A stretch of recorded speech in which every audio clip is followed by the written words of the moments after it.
في البدء كان الكلمة والكلمة كان عند الله وكان الكلمة الله.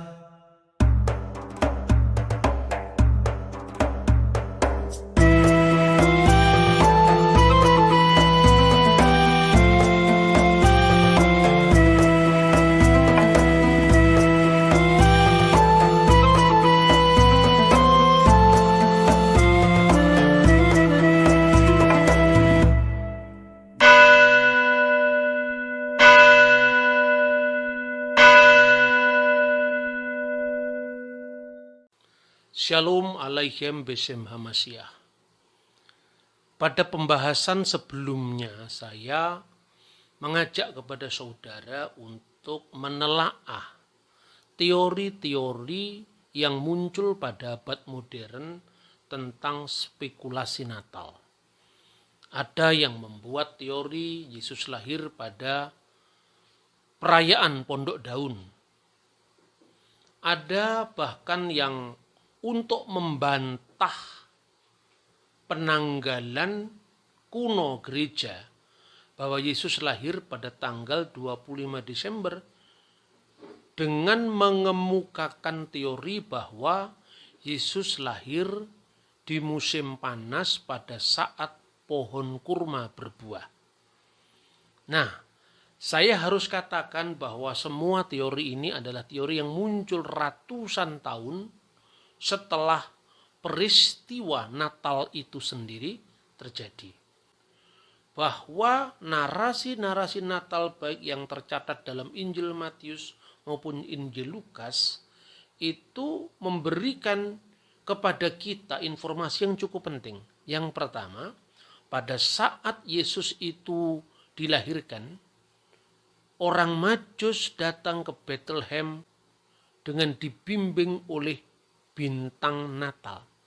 Nah, sejak tahun 1604 ketika teleskop atau teropong bintang itu ditemukan oleh Johannes Kepler, saat itu mulai diteliti apa sebenarnya atau bintang apa yang sebenarnya pernah tampak membimbing orang Majus ke Bethlehem untuk bertemu dengan Kristus. Berdasarkan penelitian dari banyak ahli, bukan hanya secara astronomi, tetapi juga seorang arkeolog yang bernama Scannable tahun 1925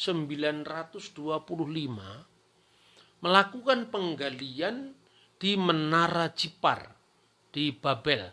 Menara Jipar itu adalah termasuk situs kuno, masyarakat kuno yang memiliki sekolah astronomi. Maka di sana ditemukan di dalam bahasa Babel kuno ungkapan seperti ini.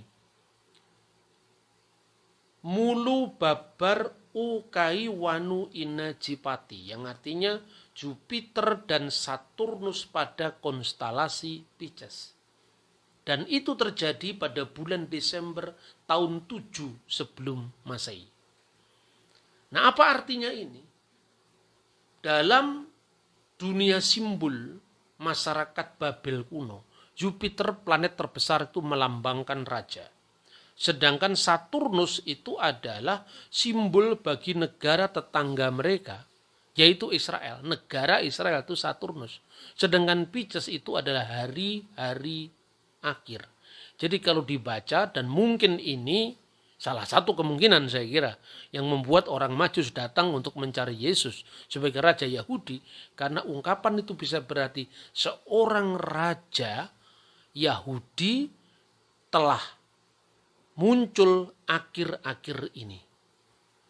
Itu dokumen pertama yang ditemukan dalam data arkeologi sekaligus didampingkan dengan fakta astronomi sejak ditemukannya teleskop. Lalu yang kedua, catatan gereja kuno sendiri. Clement dari Alexandria atau Santo Clement dari Alexandria sekitar tahun 150 mencatat bahwa bintang yang menampakkan diri kepada orang Majus yang membimbingnya ke Bethlehem itu disebut sebagai bintang nova, stella nova atau bintang baru. Dan bintang ini tampak pada bulan Maret atau April tahun 5 sebelum Masehi. Tidak hanya itu saudara-saudara, ada data-data pendamping yang menarik untuk kita bandingkan.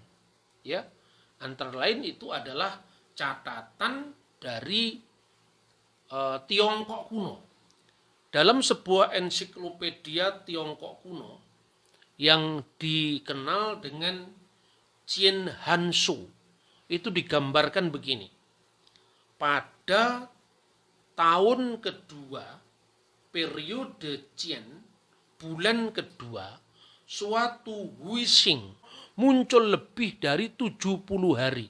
Dan itu terjadi juga di bulan Maret atau April tahun 5 sebelum Masehi. Jadi banyak sekali fenomena-fenomena perbintangan yang muncul pada saat menjelang dan kelahiran Yesus. Bintang mana yang dilihat orang Majus itu? Ada banyak alternatif. Tetapi katakanlah, kalau orang Majus itu dibimbing oleh bintang, dan bintang itu yang dikenal dengan bintang nova menurut catatan dari tahun 150, yaitu Bapa Gereja Clement dari Alexandria, atau dia Haoxing menurut komet berekor dalam catatan Tiongkok kuno. Tetapi terjadi sekitar bulan Maret dan April tahun 5 sebelum Masehi. Nah, saya ingat apa yang ditulis di dalam buku yang 3 jilid Yesus of Nazareth dari Bapak Suci Paus Benediktus ke-16. Beliau mengatakan bahwa sesungguhnya perhitungan Natal itu telah terjadi kekilafan. Dan ini akibat dari kekilafan yang dibuat oleh seorang rahib sekaligus matematikawan namanya Dionysius Exiguus, yang menentukan bahwa Yesus itu lahir tahun 1. Padahal menurut catatan-catatan dari bapak-bapak gereja yang lebih kuno, misalnya Irenaeus, kemudian Hippolytus dari Roma, Julius Africanus, kemudian Epifanius dari Salamis, ternyata Yesus lahir beberapa tahun sebelum tahun 1. Makanya berdasarkan konjungsi 3 planet yang tadi disampaikan dalam penemuan menara Jipar atau bukti-bukti penelitian dari astronomi yang dirintis sejak zamannya Johannes Kepler, maka Paus Benediktus ke-16 mengatakan kemungkinan Yesus dilahirkan tahun 7 sebelum Masehi. Nah, sebelum kita lanjutkan perbincangan kita, saya ingin mengajak saudara-saudara untuk berpikir sejenak. Kenapa sebelum Masehi dan kenapa tahun ini disebut Masehi atau tahun Kristen atau Anno Domini? Tahun yang kita pakai sekarang ini adalah revisi dari tahun Julian yang ditetapkan oleh Kaisar Julianus. Dan itu pun juga revisi dari penanggalan yang lebih kuno yang disebut sebagai Ab Urbi Condita. Sejak berdirinya kota Roma tanggal 21 April tahun 753 sebelum Masehi. Nama tahunnya itu adalah Anno Urbis Condita, tahun sejak berdirinya kota Roma, 21 April 753 sebelum Masehi. Lama sekali. Kita tahunya 21 April itu hari Kartini, dan itu baru kemarin sore. Makanya kadang-kadang saya mengatakan orang yang suka mengkritik kalender gerejawi itu loh, sebetulnya bacaannya seluas apa. Jangan hanya membaca ensiklopedia Britannica dengan sok sekali mempersoalkan, skeptis sekali terhadap kalender-kalender gereja, yang sebaliknya justru itu kaya dengan dokumen-dokumen sejarah yang tidak pernah dia baca. Nah itu saudara-saudara. Jadi ada terjadi perbedaan dalam menghitung tahun. Dan itu diakui oleh Paus. Tetapi jangan salah, Paus tidak pernah meragukan tanggal 25 Desember sebagai perayaan Natal gereja kuno sebelum skisma. Jadi baik gereja Ortodok, gereja Katolik itu semua mengakui 25 Desember sebagai hari kelahiran Yesus. Atau kalau menurut dokumen Koptik Didas Gallia Apostolorum itu tanggal 25 bulan Kislev perayaan Hanukkah Yahudi atau bertepatan dengan tanggal 25 bulan Mesir keempat yaitu bulan Kiyah.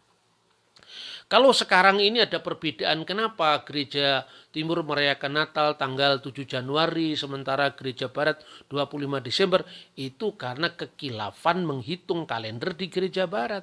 Dan orang dengan sangat mudah menemukan bukti itu. Kalender Gregorian tahun 1582 itu dari tanggal 4 Oktober langsung lompat tanggal 15 Oktober. Jadi ada 11 hari yang hilang. Kenapa hilang? Karena mula-mula begini. Ini memang rumit tapi harus saya jelaskan supaya Anda bisa paham apa yang saya sampaikan. Yang pertama, Paskah Kristen itu dulunya kan mengikuti Paskah Yahudi. Karena Paskah Yahudi itu Paskah keluaran dari tanah Mesir yang dirayakan tanggal 15 bulan Nisan itu bertepatan dengan bulan purnama. Sementara Paskah Kristen dasarnya adalah kebangkitan Yesus hari Minggu. Dulu gereja Roma selain Paus Telesporus yang merayakan Paskah setiap hari Minggu, tapi paus-paus yang lain karena belum menjadi ketetapan gerejawi itu masih sangat menjunjung tinggi perayaan Paskah Yahudi di bulan purnama tadi. Lah padahal antara kalender bulan dan kalender matahari itu ada selisih 10 atau 11 hari setiap tahun. Sehingga tahun ini misalnya tepat bulan purnama, tahun depan lagi geser nggak tepat. Maka harus disesuaikan antara minggu dan bulan purnama tadi. Akibatnya tahun 1582 kita geser dari tanggal 4 Oktober, kemudian langsung tanggal 15 Oktober. Lalu menit dan detiknya juga tidak dihitung. Ini berkaitan dengan rutinnya perhitungan tahun kabisat. Misalnya tahun 1700 hilang lagi satu hari. Tahun 1800 hilang lagi satu hari. Tahun 1900 hilang lagi satu hari. Akibatnya ada selisih 13 hari. Jadi 7 Januari di gereja Timur itu sesungguhnya 25 Desember menurut kalender aslinya, kalender Julian. Sementara yang geser itu di Eropa, di Barat, di gereja Katolik. Karena gereja Barat ini yang menang, maka akhirnya Natal diperingati tanggal 25 Desember yang sekarang menurut tahun Gregorian. Nah, ini fakta yang pertama harus disampaikan supaya kita tidak bingung dengan kerumitan kalender Natal. Lalu yang pertama tadi, Yesus kira-kira lahir tahun 7 sebelum Masehi. Oleh karena itu, Paus Benediktus ke-16 mengingatkan kita dalam bukunya The Spirit of Liturgy, mari kita tinggalkan mitos-mitos Natal, termasuk mitos 25 Desember, Sol Invictus tadi. Lalu orang Majus, kalau misalnya dia bertemu dengan Yesus dibimbing oleh bintang nova tadi sekitar bulan April, Maret atau April tahun 5 sebelum tahun Masehi, maka usia Yesus saat itu kurang lebih 2 tahun. Dan ini cocok dengan Alkitab. Seringkali dalam aksesoris-aksesoris Natal, perayaan Natal populer itu bersamaan dengan bayi Yesus di Bethlehem, orang-orang Majus atau 3 raja yang bijaksana membawa emas, kemenyan, dan mur. Padahal tidak seperti itu. Alkitab sendiri mencatat di dalam Matius pasal 2 ayat 11. Pertama, orang Majus tidak lagi datang di Groto atau di kandang Bethlehem. Tapi dia datang di rumah Bunda Maria. Pertama. Yang kedua, ketika Herodes merasa dikelabui oleh orang-orang Majus yang menempuh jalan lain, maka dia murka, naik pitam, marah luar biasa, dan dia mengeluarkan dekret. membunuh setiap anak di Bethlehem dan sekitarnya yang usianya di bawah 2 tahun. Mengapa di bawah 2 tahun? Karena perkiraan waktu itu Raja Yahudi atau Yesus yang disembah oleh orang Majus itu kira-kira berumur 2 tahun ke bawah atau 2 tahun kurang lebihnya lah, kira-kira seperti itu. Kalau kita mengacu pada kalender konjungsi 3 planet Desember tahun 7 sebelum Masehi dengan penampakan bintang nova kira-kira bulan Maret April tahun 5 sebelum Masehi. Nah, kemudian Kristus pergi bersama dengan Santo Yosef dan Santa Maria pergi ke Mesir. Selanjutnya kita akan melihat sumber-sumber dari gereja kuno. Secara khusus adalah sumber gereja Koptik. Mengapa? Karena gereja Mesir, gereja Alexandria inilah yang mendapat kehormatan dikunjungi keluarga kudus. Karena itu di dalam Sinaksarion Koptik ya, yang terdiri dari 2 jilid ini, kitab Al-Sinaksar, ini disebutkan bahwa keluarga kudus itu tiba di Mesir, khususnya kalau di dalam rute perjalanannya itu Kristus dan keluarga kudus itu berangkat dari Bethlehem menuju ke Gaza, dari Gaza nanti dia menuju ke tempat yang sekarang disebut Syekh Juwaik. Kemudian dari Syekh Juwaik dia pergi ke El Aris, dari El Aris dia pergi ke Pelusium, kota kuno yang sekarang disebut Farama. Dari Farama kemudian dia pergi ke tempat yang sangat terkenal di Mesir yang dikenal dengan Tel Busta, tempat orang-orang Mesir kuno menyembah berhala. Dan itu jelas-jelas disebutkan dalam peringatan tentang kunjungan keluarga kudus ke Mesir. Jadi masuknya keluarga kudus di tanah Mesir, dan itu diperingati setiap tanggal 24 bulan Basans atau bulan Pason yang bertepatan dengan 1 Juni tahun 5 sebelum Masehi. Jadi catat, berarti ketika malaikat memerintahkan Yusuf untuk pergi membawa Yesus dan Bunda Maria ke tanah Mesir, itu setelah bulan April tahun 5 sebelum Masehi. Dan tradisi Koptik ya, yang disebut sebagai taklid al-muqaddas atau tradisi suci atau berita yang diterus sampaikan secara tanpa putus sampai pada gereja kita sekarang, itu adalah 1 Juni. Sudah mulai masuk musim panas. Nah, dalam perjalanan keluarga kudus itu, kira-kira mereka sesampai di dekat tempat yang sekarang dikenal dengan provinsi Ismailia. Di sanalah terjadi mujizat di mana Yesus dengan kuasa sabdanya, Yesus yang waktu itu tidak lagi bayi tapi kanak-kanak, itu mengeluarkan air dari padang gurun dan terjadilah mujizat pohon kurma. Tapi ingat, itu tidak terjadi pada saat kelahirannya, tapi pada saat pengungsian ke Mesir. Nah, saudara-saudara, fakta ini yang mungkin ditafsirkan sebagai mujizat kelahiran Yesus di bawah pohon kurma. Bukan. Itu adalah mujizat ketika pengungsian keluarga kudus di Mesir. Dan itu tercatat jelas di buku Sinaksarion ini. Nah, Sinaksarion ini memang berdasarkan pada paradosis apostolik. Paradosis apostolik itu adalah suksesio apostolik yang diterus sampaikan dari zaman abad pertama melalui para rasul ke muridnya para rasul, ke murid-muridnya para rasul. Sekalipun yang namanya Sinaksarion itu singkat-singkat, tidak terlalu detail. Tetapi terjadi fabrikasi pada abad-abad kemudian. Antara lain muncullah buku-buku apokrifa. Nah, dalam buku-buku apokrifa itu kadang-kadang memang diceritakan lebih panjang dan semi legendaris itu sebetulnya, atau ya dipanjang-panjangkan atau mungkin ditambah-tambah itu kira-kira. Antara lain disebutkan dalam sebuah buku apokrif yang berjudul Injil Matta al-Manhul, yaitu Pseudo Gospel of Matthew, secara khusus pasal 20 kira-kira dikatakan, maka kata bayi Yesus yang ada dalam pelukan ibunya, perawan Maryam, wajahnya tersungging senyum. Lalu dia berkata ketika mereka kehausan di padang gurun tadi, "Wahai pohon, rendahkanlah dahan-dahanmu untuk memberi makan kepada ibuku dari buah-buah segarmu." Maka pohon itu mendengar dan menundukkan dirinya ke kaki Maryam. Lalu mereka makan buah-buah yang segar itu.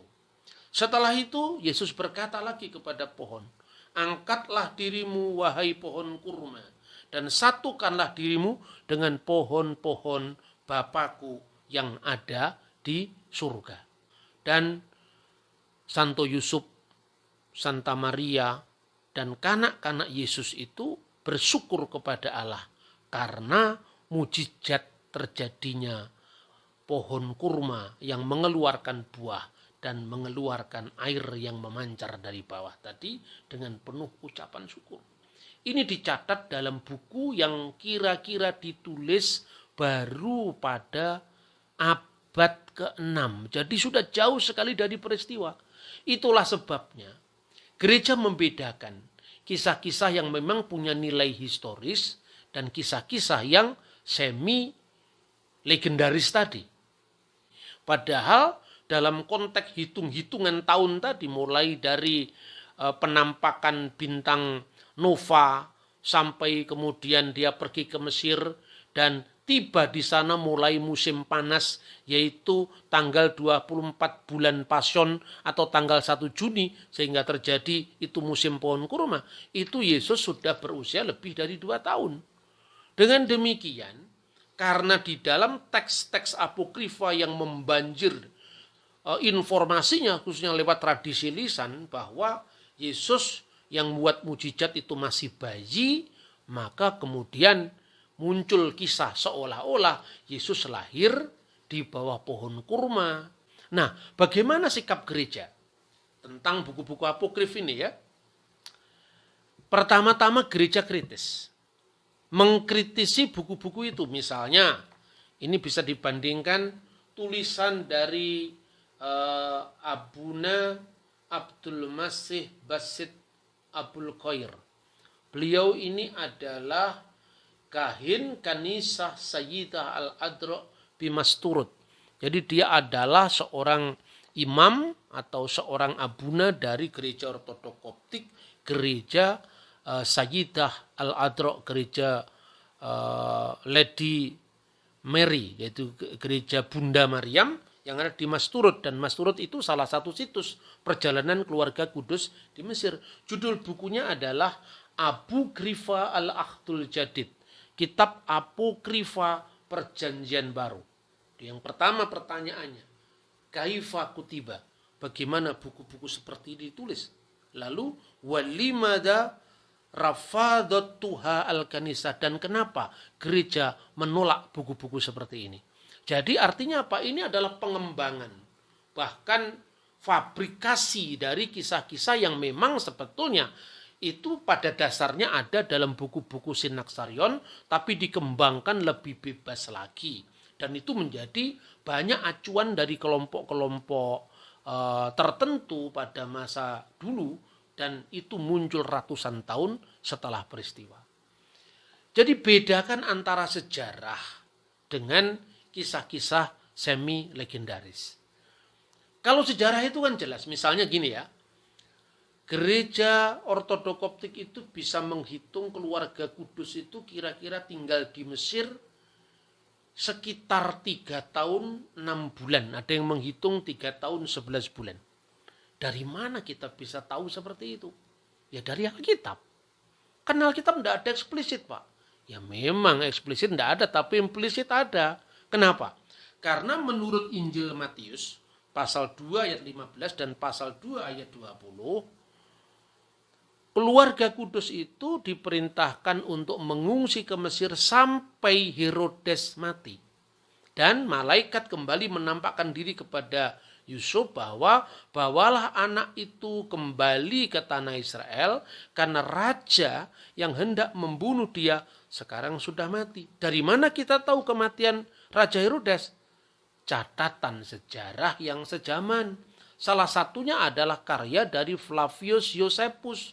Dalam karya Josephus ini dengan jelas dikatakan bahwa Herodes Agung itu mati pada saat terjadinya gerhana bulan.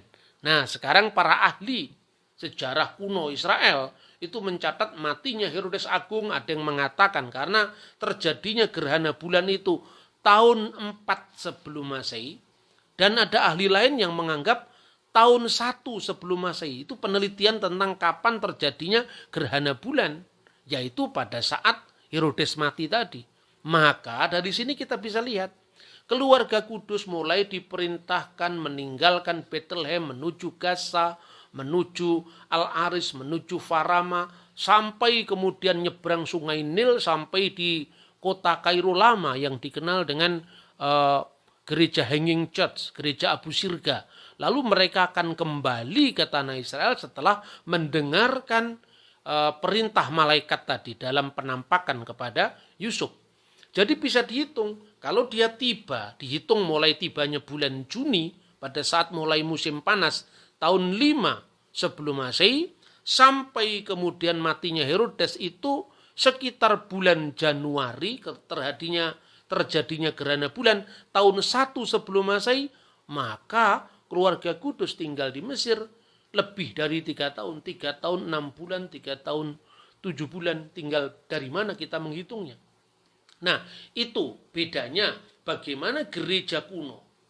Ya, bapak-bapak gereja yang kemudian dilecehkan setelah munculnya teori spekulatif Dewa Matahari Sol Invictus tahun 743, zamannya Keraton Surakarta Hadiningrat berdiri itu terlalu baru untuk kita bisa bandingkan dengan dokumen-dokumen gereja. Sekalipun di situ ada kekilafan di dalam menghitung, itu kan wajar. Di kalender manapun juga kan ada itu.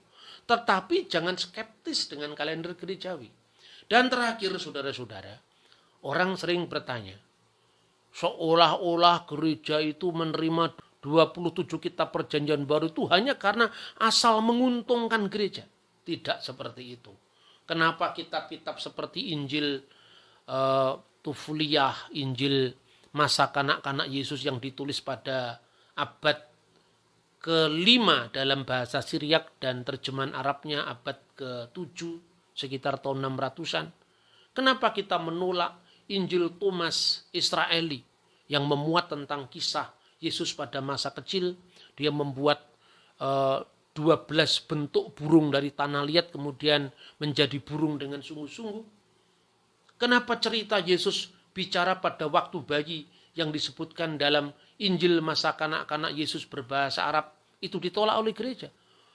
Bukan karena itu bertentangan atau seolah-olah ini enggak cocok dengan klaim ketuhanan Yesus. Tidak seperti itu. Maka baca langsung sumbernya. Seandainya gereja menerima buku-buku itu, kalau sekedar untung-untungan gereja untung. Ini saya itu contoh ya. Ini terbitan dari Injil masa kanak-kanak Yesus. Diterjemahkan dalam bahasa Latin oleh Henricus Sick. Ini terjemahan di dalam bahasa Latin, tapi berdampingan dengan naskah Arabnya ya. Ini diterbitkan pada tahun 1697. Ini misalnya. Kalau justru kita menerima buku ini sebetulnya malah mendukung ketuhanan Yesus, bahkan ajaib sekali. Karena Yesus usia masih bayi digendong ibunya sudah bisa bicara ini.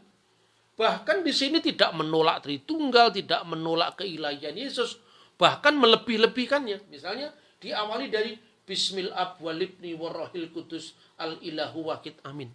Trinitas, demi nama Bapa dan Putra dan Roh Kudus amin. Dan di dalam pasal pertama itu disebutkan bahwa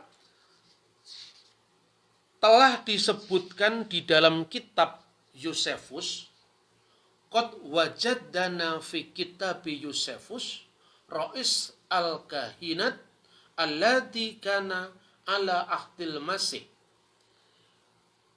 Disebutkan dalam kitab Yosefus, Rois Kahinah, jadi imam besar yang hidup pada zaman Al-Masih, wahot kola Anas, innahu Kayafa. Dan ada juga yang mengatakan dia adalah Anas atau Kayafas. Ini disebutkan di situ. Inna Yasua takalama wa huwa hina kana fil mahdi. Bahwa Yesus telah bisa berbicara ketika dia masih bayi, masih digendong ibunya. Wa qala li Maryam ummuhu. Dan dia berkata, bayi Yesus tadi berkata pada Maryam ibunya, ini ana huwa Yasua ibnullah. Sesungguhnya aku inilah Yesus, putra Allah. Wa abi arsalni likolasil alam. Dan Bapakku telah mengutus aku untuk keselamatan dunia. Jadi ini jelas mendukung keilahian Kristus. Bahkan gereja menseleksi mana yang punya nilai historis, mana yang tidak punya nilai historis. Tentu kalau kisah-kisah Sinaksarion berdasarkan taklid al-muqaddas, berdasarkan tradisi suci, berdasarkan cerita-cerita historis yang diterus sampaikan dalam jalur apostolik sampai zaman rasuli kepada gereja kita sekarang ini. Itu bisa dia percaya. Tetapi fabrikasi, melebih-lebihkan kisah itu dalam buku-buku yang disebut buku apokrifa, yang itu muncul ratusan tahun setelah zaman Yesus, tentu itu tidak sekedar menguntungkan klaim gereja atau tidak. Gereja tidak pernah mengajarkan kebohongan hanya untuk menyatakan kebenaran. Kebenaran tidak mungkin lahir dari kebohongan. Kebenaran adalah kebenaran. Kalau kita tidak bisa lagi jujur dengan agama kita, lalu apa yang kita perjuangkan? Terima kasih untuk perhatian saudara menyaksikan tayangan ini. Tuhan memberkati kita.